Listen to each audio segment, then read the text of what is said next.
सदाचाराचा सन्मार्ग देणारे महाकारुणिक तथागत भगवान गौतम बुद्ध यांच्या या उस्मानाबाद येथील धाराशिव लेणी आपणा सर्व बौद्ध उपासक उपासिकांना बौद्ध धम्म जाणणाऱ्यांना बघून दुःख वाटेल, राग येईल, लाज वाटेल इतकी या लेण्यांची दुरावस्था झालेली आहे।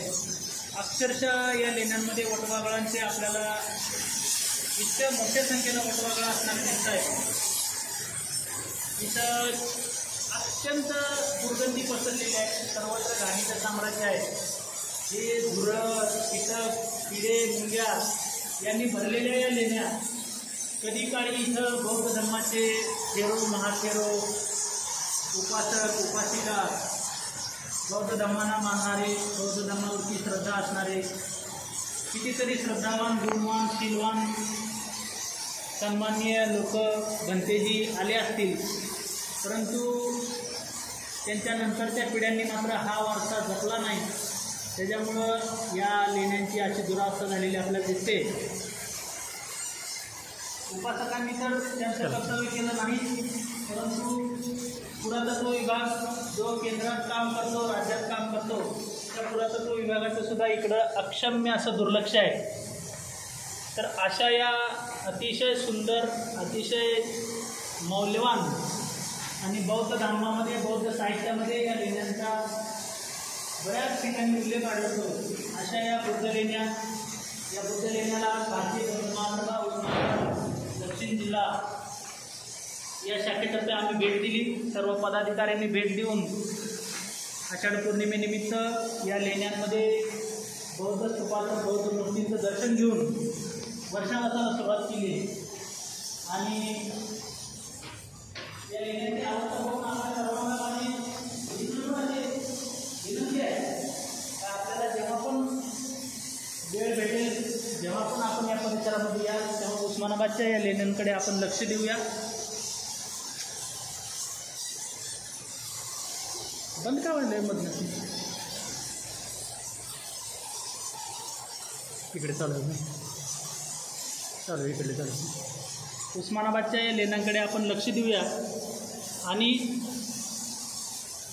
आपण सर्वजण मिळून आपल्याच्यानं जसं शक्य आहे तसं प्रशासनाला विनंती करूया। हा जो बौद्ध वारसा आहे हा जपला गेला पाहिजे, कारण वेरूळ राजांच्या या ऐतिहासिक बौद्ध ठिकाणी सुद्धा अशाच पद्धतीचे खांब आहेत, अशाच पद्धतीच्या मूर्त्या आहेत, अशाच पद्धतीचे स्तूप आहेत आणि भंतेजींना राहण्यासाठी अशाच पद्धतीच्या तिथं छोट्या छोट्या खोल्या आहेत, जिथं बसून भंते ध्यान करू शकतात, जिथं बसून धर्माचा उपदेश करण्यासाठीचा अभ्यास करू शकतात। आणि सर्वात विशेष मला आपल्याला हे सांगायचं आहे का यामध्ये खूप काही स्तंभ असे आहेत जे पूर्वीच्या अवस्थेमध्ये आहेत, बाकीचे स्तंभ हे नंतर बनवलेले आहेत।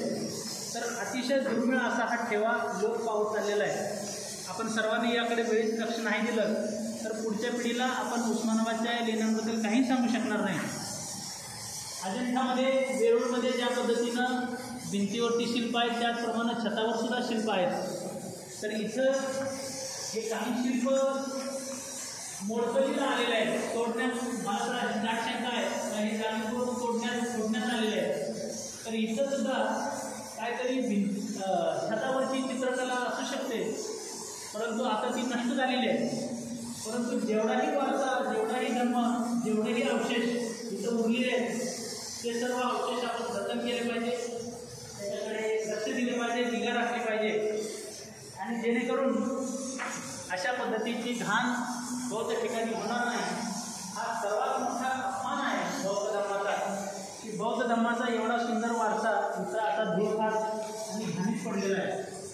तर आपण जर स्वतःला बौद्ध समजत असाल, बोधिसत्व डॉक्टर बाबासाहेब आंबेडकरांचे अनुयायी मानत असाल आणि त्यांनी दिलेला धम्म जर सांभाळून ठेवायचा असेल तर आपल्या सर्वांची पहिली जबाबदारी, आद्य कर्तव्य आहे का अशा बौद्ध ठिकाणांना आपण भेटी देऊया आणि जास्तीत जास्त पद्धतीनं आपण जास्तीत जास्त संख्येनं प्रशासनाला अशी विनंती करूया की हे बौद्ध ठिकाणं जपून दिली पाहिजे, हा इतिहास संरक्षित झाला पाहिजे, हा इतिहास संग्रहित करण्यात आला पाहिजे। पुरातत्व विभागाला सुद्धा या निमित्तानं नम्र अशी विनंती आहे, कृपया इथं आपल्याला काम करण्यासारखं भरपूर आहे, याकडे लक्ष द्यावं. सर्वांना सविनय सप्रेम जय भीम, नमो बुद्धाय.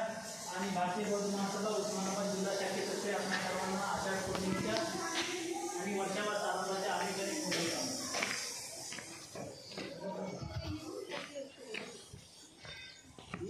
आपण पण झाले मग